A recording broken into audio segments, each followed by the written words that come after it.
Hey everybody, welcome to Geography Core and in a series called Indian Geography जहाँ पर in this video we are going to understand Indo-Gangetic Plains.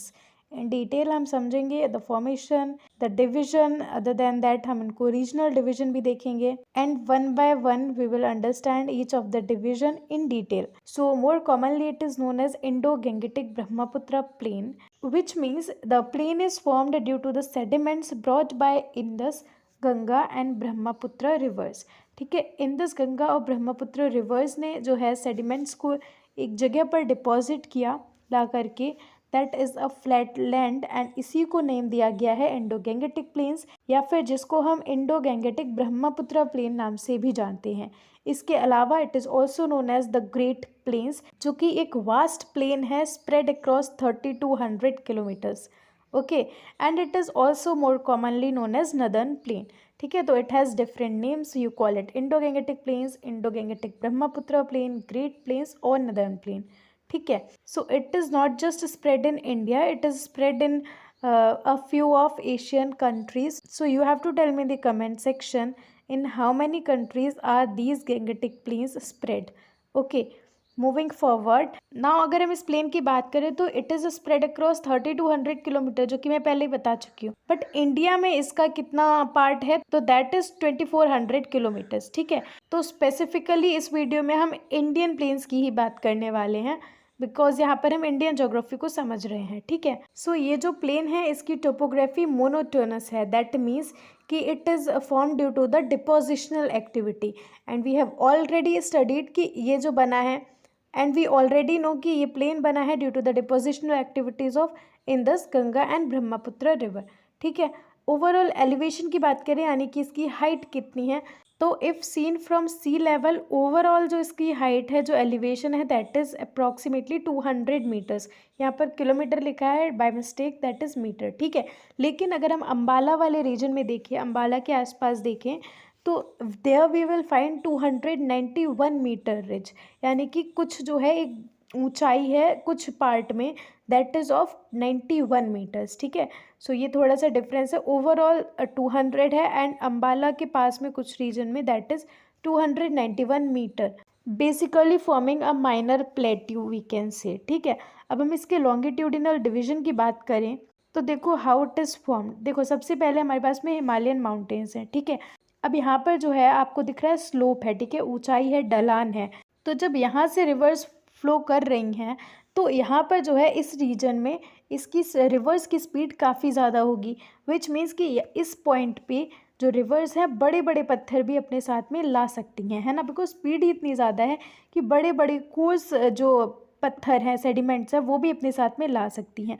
But as soon as ये ground पे पहुंचती हैं तो यहाँ पर क्या होता है, इनकी स्पीड कम हो जाती है एंड एज अ रिज़ल्ट क्या होता है, जो बड़े बड़े पत्थर थे, जो बिग बोल्डर्स थे, वो जो है वहीं पर डिपॉजिट हो जाते हैं, बिकॉज अब नदियों के पास में इतनी ज़्यादा स्पीड नहीं रह गई कि वो अपने साथ में इतने बड़े बड़े पत्थर, इतने बड़े बड़े सेडिमेंट्स को भी ले जा सके। ठीक है, तो क्या होता है कि जो बड़े बड़े बिग बोल्डर्स हैं वो यहीं पर डिपॉजिट हो जाते हैं। अब बिकॉज इनमें इतना ज़्यादा स्पेस होता है, इतना ज़्यादा स्पेस होता है इन बड़े बड़े पत्थरों में, इन बिग बोल्डर्स में, तो जो पानी है वो इन पत्थरों के ऊपर की बजाय वो नीचे की तरफ चला, जहाँ पर भी पानी को जहाँ पर भी जगह मिलेगी वो वहाँ से तो चला जाएगा ना, फ्लो कर जाएगा। तो क्या होता है, ये जो बिग बोल्डर्स हैं इनके बीच में जो है काफ़ी ज़्यादा स्पेस होती है एंड ड्यू टू विच क्या होता है, जो हमारी रिवर है वो नीचे की तरफ बहने लगती है। ठीक है, वो ऊपर हमें नहीं दिखाई देगी, इन बड़े बड़े पत्थरों के ऊपर नहीं दिखाई देगी, बिकॉज जो पानी है वो तो कितनी भी पतली जगह वहाँ से निकल जाएगा, है ना। तो क्या होता है, इवेंचुअली जो हमारी रिवर है वो इस रीजन में, जो भाबर वाला रीजन है, यहाँ पर नीचे की तरफ फ्लो करने लगती है। ठीक है, इन पत्थरों के ऊपर नहीं, एट दिस पॉइंट ये जो है फ्लो कर रही है।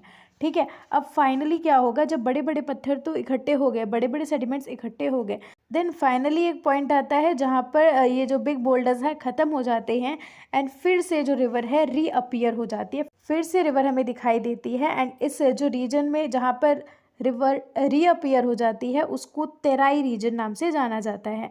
ठीक है, तो आई होप आपको समझ में आ गया होगा किस तरह से भाबर का फॉर्मेशन हुआ, देन तेराई का, है ना। फिर आगे हम देखेंगे भागर एंड खादर, जिनको अभी हम इन डिटेल पढ़ने वाले हैं। So for now I have told you कि किस तरह से रिवर्स अपने साथ में बड़े बड़े पत्थर ला रही थी, बिकॉज स्लोप जो है काफ़ी ज़्यादा था, तो इस वजह से रिवर्स के पास में स्पीड थी। But as soon as river जो है ग्राउंड पे पहुंचती है तो उसकी स्पीड कम हो जाती है, एंड एज अ रिजल्ट क्या होता है, जो बिग बोल्डर्स हैं, जो बहुत बड़े बड़े सेडिमेंट्स थे, वो रिवर वहीं के वहीं पर छोड़ के आगे बढ़ने लगती है। अब क्योंकि इन बोल्डर्स में, इन बड़े बड़े सेडिमेंट्स में बहुत ज़्यादा स्पेस है, तो इसकी वजह से क्या होता है, रिवर नीचे की तरफ फ्लो करने लगती है। ठीक है, इन बड़े बड़े सेडिमेंट्स के नीचे से फ्लो करती है, जिससे ये नज़र आता है कि मानो यहाँ पर रिवर है ही नहीं, बट ऐसा नहीं है, रिवर है, that is flowing beneath the big boulders, right. And जो कि आगे चल के जब बोल्डर्स ख़त्म होते हैं तो वहाँ पर वापस से रीअपियर हो जाती है, एंड वो रीजन जाना जाता है एज तेराई रीजन। ठीक है, एज सिंपल एज दैट। चलो इसको हम थोड़ा सा और डिटेल में देखते हैं। सो पहले हम भाबर की बात करें तो यहाँ पर बिग बोल्डर्स में पोरोसिटी है, जो कि अभी मैंने बताया, पोरोसिटी है जिसकी वजह से पानी नीचे की तरफ चला जाता है, ड्रेन हो जाता है। आम भाषा में पोरोसिटी का मतलब होता है दो चीज़ों के बीच में इतनी माइन्यूट सी, इतनी ज़रा सी स्पेस होना कि उसके थ्रू हवा और लिक्विड जो है पास हो सके। So that is what porosity mean. तो पोरोसिटी होती है, जैसे कि मैंने बताया, बड़े बड़े पत्थर हैं, बड़े बड़े सेडिमेंट्स हैं, उनके बीच में थोड़ी बहुत जगह होती ही है कि जहाँ से पानी और हवा जा सके, एंड दैट इज़ वाई इस रीजन में हमको ड्राई रिवर कोर्स देखने को मिलेगा। क्यों? क्योंकि जो रिवर है वो नीचे की तरफ बह रही है ना।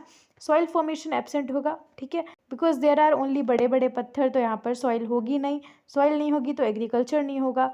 कुछ ही ट्रीज हमें देखने को मिलेंगे जिनकी रूट्स काफ़ी ज़्यादा लंबी हैं, जो कि नीचे से वाटर को ड्रेन कर सकती हैं। ठीक है, तो these are key features of Bhabar region. Okay, now we will talk about Terai region. तो यहाँ पर क्या होता है, जो रिवर है वो री इमर्ज हो जाती है। ठीक है, री इमर्जेंस ऑफ रिवर हमको देखने को मिलेगा इन दी तेराई रीजन।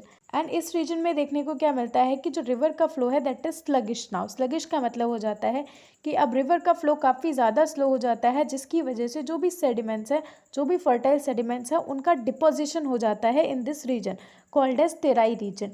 ठीक है, अब बिकॉज यहाँ पर जो है फर्टाइल सेडिमेंट्स का डिपोजिशन हुआ है, तो it is a very good reason for natural vegetation, for agriculture, for everything. Okay, so here we will find abundant natural vegetation, because यहाँ पर बहुत ही ज़्यादा फर्टाइल लैंड है, बहुत ही ज़्यादा फर्टाइल सेडिमेंट्स का डिपोजिशन हुआ है। ठीक है, एंड तेराई बेल्ट में ही हमको काफ़ी सारे इंपॉर्टेंट नेशनल पार्क्स भी देखने को मिलेंगे, and the reason is the presence of natural vegetation. ठीक है, तो Rajaji national park we will see in Uttarakhand, जो कि गंगा रिवर के पास में है। Then Jim Corbett national park that is in Uttarakhand. Then again Kaziranga national park, जो कि असम में है, near Brahmaputra. Then comes Manas national park, जो कि है असम में, नियर दी मानस रिवर। ठीक है, तो these are few important national parks जो कि हमको तेराई बेल्ट में देखने को मिलेंगे। इंपॉर्टेंट फीचर्स आपको पता चली गए। यहाँ पर जो है री इमर्जेंस हो जाता है रिवर का। ठीक है, एल्यूवियल सॉइल है, क्योंकि यहाँ पर फर्टाइल सेडिमेंट्स का डिपोजिशन हुआ है। फर्टाइल सेडिमेंट्स का क्यों डिपोजिशन हुआ है? बिकॉज जो बिग बोल्डर्स थे वो ऑलरेडी डिपॉजिट हो चुके हैं, एंड जो रिवर का फ्लो है वो स्लगिश हो गया है, स्लो डाउन हो गया है, ड्यू टू विच जो भी सेडिमेंट्स हैं उनका धीरे धीरे डिपोजिशन हो गया। ठीक है, एंड क्योंकि ये एक फर्टाइल रीजन है तो यहाँ पर ऑब्वियस सी बात है नेचुरल वेजिटेशन भी काफ़ी ज़्यादा होगी। ठीक है, so these are the points to remember. Now before knowing the features of Bhangar and Khadar, let's understand it first. देखो, suppose this is a land, this is a depression. ठीक है, यहाँ पर जो है एक रिवर बह रही है जिसमें वाटर का लेवल यहाँ तक है। ठीक है, अब जब ये रिवर सेडिमेंट्स को यहाँ पर डिपॉजिट करेगी तो that will be the most fertile type of sediments, right. लेकिन सपोज अब क्या हुआ कि जो वाटर का लेवल है वो वहाँ से डिक्रीज होकर के यहाँ पर पहुँच गया। ठीक है, now water level is very much low, यहाँ पर आ गया। ठीक है, नीचे की तरफ। Now what will happen is कि जब रिवर्स अपने सेडिमेंट्स को डिपॉजिट करेगी तो वो यहाँ तो नहीं करेगी ना, यहाँ पर पहुँचेंगे ही नहीं, it will deposit it sediments over this place, right. तो व्हाट हैपेंस इज कि जो यहाँ पर पहले रिवर ने सेडिमेंट्स को डिपॉजिट किया था, those were the old alluvials and now the newer ones are deposited over this place। ठीक है, ये है new alluvial and these are the old alluvial. तो जो ओल्ड एल्यूवियल है वो लेस फर्टाइल होंगे as compare to the newer ones, right. तो जो ओल्ड एल्यूवियल है उसको बोला गया है Bhangar, and the newer alluvial is known as Khadar. Now हम ये भी देख पा रहे हैं डायग्राम में कि जो भांगर है वो फ्लड प्लेन्स के ऊपर लाई कर रहा है। ठीक है, ये इस पार्ट में लाई कर रहा है जहाँ पर अब रिवर वाटर नहीं आ रहा है, ना ही यहाँ के सेडिमेंट्स रिप्लेनिश हो रहे हैं, and the region is well drained. ठीक है, ये फ्लड प्लेन्स के ऊपर लाई कर रहा है। वहीं पर जो खादर वाला रीजन है it is near the flood plains, and यहाँ पर जो है फ्रीक्वेंटली वाटर आता रहेगा and sediments will be replenished. ठीक है। So that is the difference between भांगर एंड खादर। जो भांगर है वो फ्लड प्लेन्स की ऊपर वाले पार्ट में लाई करते हैं, it lies above flood planes, and whereas the khadar are at the low lying regions. Okay, it is near the flood plains. So the difference between bhangar and khadar is older alluvial bhangar होते हैं जो कि higher part में होते हैं northern plain के, where as Khadar are the newer alluvial deposits found in the flood plains of river. ठीक है। भांगर में हमें देखने को मिलेंगे कंकर होते हैं which makes it less fertile. ठीक है। वहीं पर खादर में we will find more fertility and which is ideal for agriculture. And thirdly जो भांगर है it lies above flood plains and is well drained. वहाँ पर जो है अब रिवर वाटर उसको रिप्लेनिश नहीं कर सकता। ठीक है, because it is at the higher place. Okay, वहीं पर जो खादर है it is frequently replenished by river floods. Okay, so this was the division of Indo-Gangetic Plains based on geomorphological features, basically the activity of river. ठीक है। And in the upcoming video we will study about the regional division of Indo-Gangetic Plains in detail. So that is it for this video. For the upcoming videos you can subscribe to my channel and also do like the video and let me know in the comment section how did you find the video, and thank you so much for watching.